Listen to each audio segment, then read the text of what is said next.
Good morning. Brother Chad Long here from Delhi Baptist Church. I want to bring a little known passage. It's not looked at often because of where it is in the Bible, and I just want to share it because, well, I think that it's important to remember the perspective of God in all that we do. Keep in mind that perspective is something everyone has, but something we don't typically think of from someone else's. The old saying is you have to walk in someone else's shoes to know how they must feel. Well, we can't walk in God's shoes. There's no way to know how He feels about things, but we can still try to see from His point of view based on His Word. Now, before I read this passage, and you can turn to Job chapter 36, that's where I'm at. I want you to know a little bit about where we're at. Usually when people study Job, people who don't want to get deep into it will read the first couple of chapters and see what happens to Job. They might skim through and see Job's three friends and then this fourth guy that you don't know a lot about named Elihu. And you might even get down to the end of the book and see where God speaks out of the whirlwind and talks to Job himself. I think that's, chapter 38. And then you see how Job repents and he's restored all that he lost. Now, for them who may not be familiar with this story at all, let me just say, Job was a good man. Nobody is righteous. Nobody is perfect. But Job was among the better men that have ever lived. He was a good father and a good husband, devoted to his family, prayed for them every day, and did things right as far as we can tell. Lived before Abraham. We don't know how far before Abraham. I don't believe he lived before the flood, but he could have. I just don't think so. I think he was post-flood, pre-Abraham. There's a lot of evidence for that. But anyway, he was a good man. He did things right. The Lord allows Satan to test him, and he loses all 10 kids.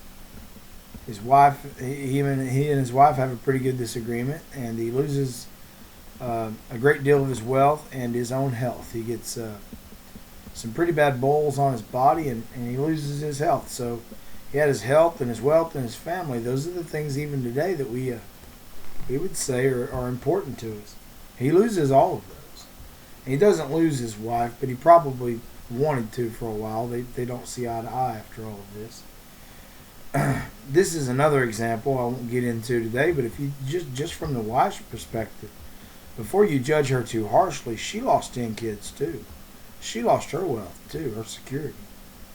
She may not have lost her health, but we don't really know about that. But she's suffering right alongside Job, and not enough is made of that. So, anyway, talking about perspective.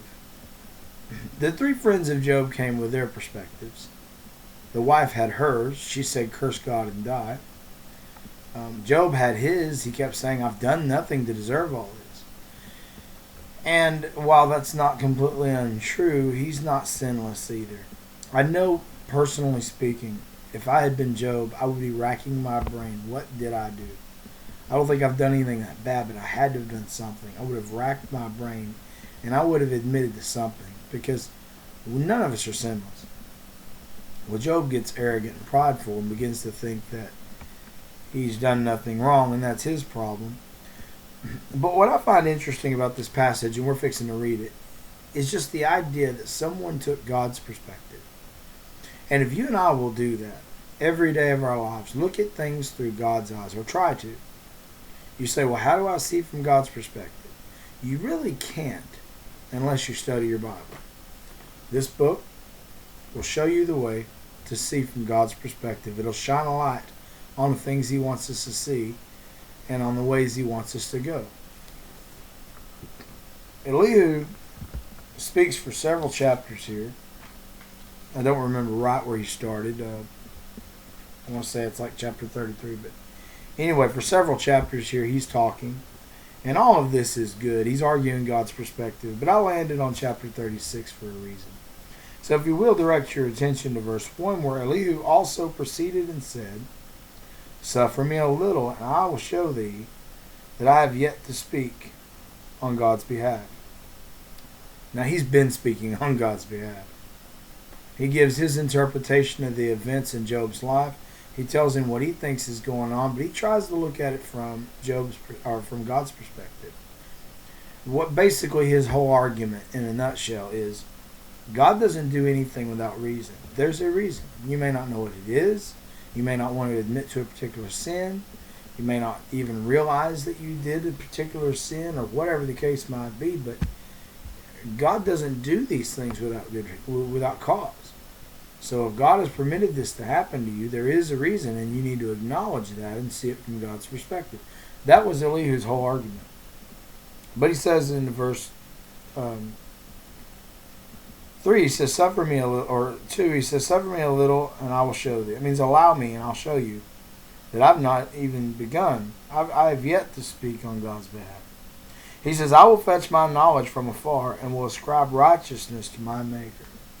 In other words, he's saying, look, even with my limited understanding, I know that righteousness belongs to God, and God doesn't do anything unrighteous. So if he's permitting these things to take place, there is a reason. Verse 4, For truly my words shall not be false. He that is perfect in knowledge is with thee.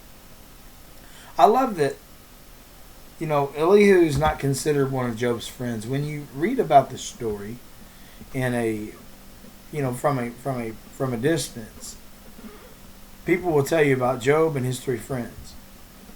Elihu's kind of he's a younger man. There's not a lot known about him.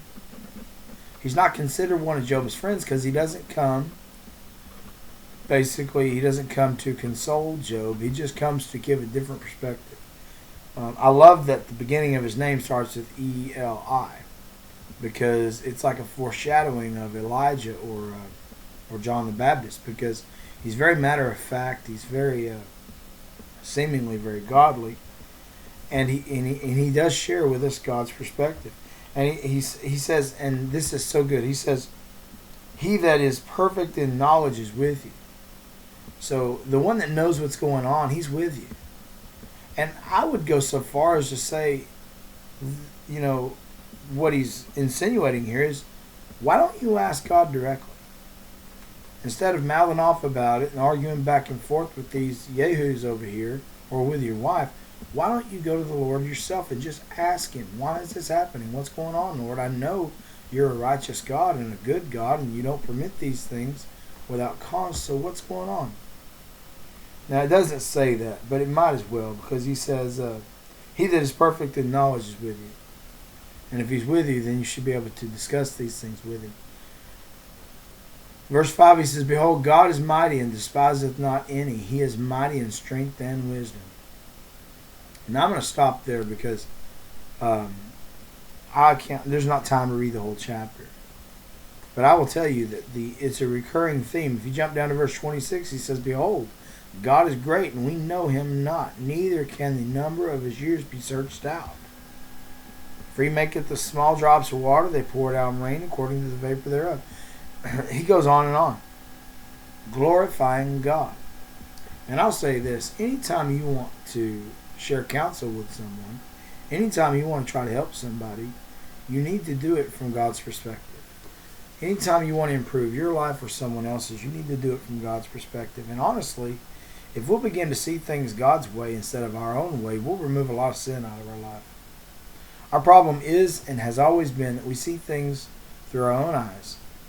And in Proverbs it says, There's a way that seemeth right to a man, the end thereof is destruction, because we see it from our own perspective and we don't see it from God's. I'll say this and I'm through, and I'm not going to get political. I'm just going to say, not necessarily in this big trial that ended today, but in all of these